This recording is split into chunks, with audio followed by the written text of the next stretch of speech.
बड़ी खबर भोपाल से। भोपाल में 20 जून को पंडित धीरेन्द्र कृष्ण शास्त्री की होने वाली कथा कैंसिल हो गई है। बागेश्वर सरकार ने ट्वीट कर कथा के रद्द होने की जानकारी दी। भोपाल के जंबूरी मैदान में पंडित धीरेन्द्र कृष्ण शास्त्री की कथा होनी थी। अब 26 जून को राजगढ़ में होगी पंडित धीरेन्द्र कृष्ण शास्त्री की कथा। भोपाल में 20 जून को पंडित धीरेन्द्र कृष्ण शास्त्री की कथा होने वाली थी, जो कि अब कैंसिल कर दी गई है। 26 जून को ये कथा राजगढ़ में आयोजित होगी। और वहीं इस खबर पर ज्यादा जानकारी के लिए, चर्चा के लिए हमारे साथ digital head Aniruddh Sonu live जुड़ गए हैं। अनिरुद्ध जी, 20 जून को पंडित धीरेन्द्र कृष्ण शास्त्री की कथा होने वाली थी, लेकिन अब खबरें आ रही हैं कि ये कथा कैंसिल हो गई है। क्या कुछ राजनीतिक मायने हैं? देखिए, पंडित धीरेन्द्र कृष्ण शास्त्री जो बागेश्वर धाम के पीठाधीश्वर हैं, उनकी 20 जून से भोपाल के जंबूरी मैदान में कथा होनी थी और इस कथा को अचानक कल कैंसिल किया गया। बागेश्वर सरकार का जो ऑफिशियल ट्विटर हैंडल है, उस पर सूचना दी गई कि 20 जून को जो भोपाल में कथा होने वाली है, भोपाल में जो जंबूरी मैदान पे पंडित धीरेन्द्र कृष्ण शास्त्री की हनुमत कथा होनी थी और उनका दिव्य दरबार लगना था, तो ये कथा कैंसिल हो गई है। और इसकी जगह जो जानकारी दी गई कि 26 जून को राजगढ़ में पंडित धीरेन्द्र कृष्ण शास्त्री की कथा होगी। और देखा जाए तो मंदसौर के खेजड़िया गांव में पंडित धीरेन्द्र कृष्ण शास्त्री की कथा थी, उसके बाद से वो अज्ञातवास में है।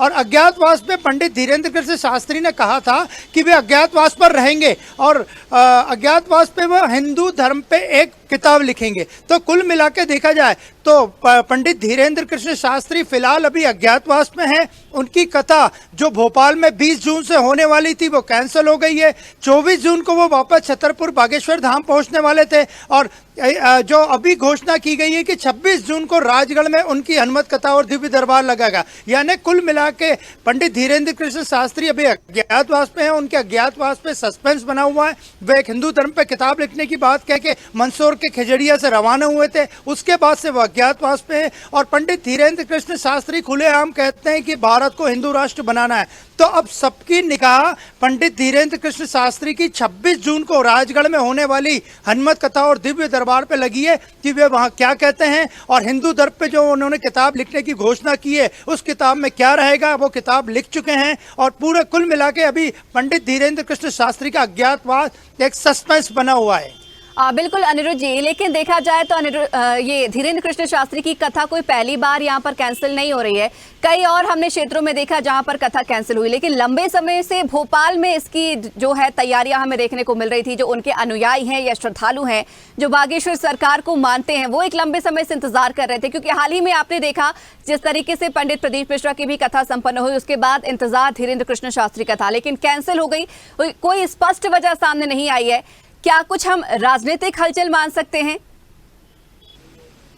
देखिए, पंडित धीरेन्द्र कृष्ण शास्त्री को जो लोग सुनने जाते हैं, उन्हें देखने जाते हैं, उनके दिव्य दरबार में जाते हैं, उनकी हनुमत कथा में जाते हैं, वो लोग राजनीतिक कम और सामाजिक और धार्मिक लोग ज़्यादा होते हैं। और जहाँ तक जैसे आपने पूछा कि उनके प्रशंसकों में भोपाल में 20 जून से जो पंडित धीरेन्द्र कृष्ण शास्त्री की कथा होने वाली थी, वो कैंसिल हुई है। इससे उनके प्रशंसक काफ़ी निराश हैं। हालांकि अभी कुछ दिन पहले ही पंडित प्रदीप मिश्रा सीहोर वाले यहाँ से कथा करके गए और उनकी कथा मध्य प्रदेश सरकार के जो चिकित्सा शिक्षा मंत्री है विश्वास सारंग, उन्होंने करवाई थी। और उस कथा में सबसे ज़्यादा जो भीड़ थी, वो एक दिन भीड़ थी जो 4.5 लाख से ज़्यादा लोग वहाँ मौजूद थे। तो पंडित धीरेन्द्र कृष्ण शास्त्री की जो जंबूरी मैदान पे कथा निरस्त हुई है, उससे उनके प्रशंसक और आसपास के गाँव से जो उन्हें सुनने आने वाले थे, उनमें तो निराशा है ही। लेकिन इस कथा के कैंसिल होने का कोई राजनीतिक मतलब नहीं निकाला जा सकता। हालांकि पंडित धीरेन्द्र कृष्ण शास्त्री जो अज्ञातवास पर हैं, उस पर सबकी निगाह लगी है, उनके प्रशंसकों की निगाह लगी है, उन्हें चाहने वालों की निगाह लगी है।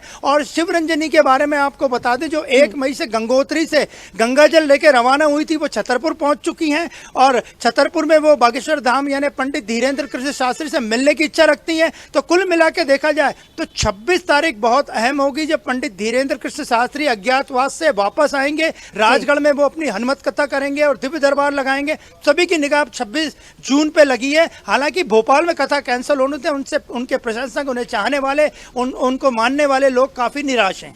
चलिए हम भी इंतजार करेंगे उनके अज्ञातवास का खत्म होने का, और क्या कुछ उस अज्ञातवास के बाद निकल कर आता है ये भी देखने वाली बात होगी। बहुत शुक्रिया हमारे साथ जुड़ने के लिए और इस खबर पर चर्चा करने के लिए। अगर आपको हमारा वीडियो पसंद आया तो लाइक, शेयर, कमेंट, सब्सक्राइब करें, बेल आइकन का बटन दबाएं, हमारी वेबसाइट स्वदेशलाइव.com पर जाना ना भूलें।